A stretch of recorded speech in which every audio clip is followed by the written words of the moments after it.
நம்ம 17ஆம் சங்கீதத்துல நம்ம தியானித்து கொண்டிருக்கிறோம். அதுல 6வது வசனத்தை நம்ம இன்னைக்கு தியானிக்க போறோம்.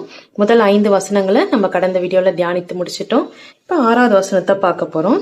தேவனே, நான் உம்மை நோக்கி கெஞ்சுகிறேன், எனக்கு செவி கொடுக்கிறீர்.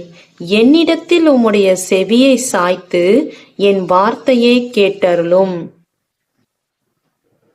இந்த இடத்துல தாவீது விண்ணப்பம் பண்றார்.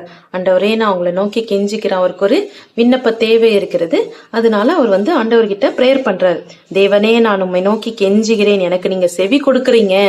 என்னிடத்தில் உம்முடைய செவியை சாய்த்து என் வார்த்தையை கேட்டருளுங்க. இப்ப நான் பிரேயர் பண்ண போறேன், வார்த்தைகள் எல்லாம் கேட்டருளுங்க அப்படின்னு சொல்லிட்டு சொல்றாரு. அடுத்த வசனத்துல, உம்மை நம்புகிறவர்கள் அவர்களுக்கு விரோதமாய் எழும்புகிறவர்களை நின்று உமது வலது கரத்தினால் தப்புவித்து ரட்சிக்கிறவரே. அதாவது கர்த்தரை நம்புகிறவங்க, அவருக்கு நம்புகிறவர்களுக்கு விரோதமா வர்றவங்க, எதிராளிகள் யாருக்கு விரோதமா வேணாலும் வருவாங்க.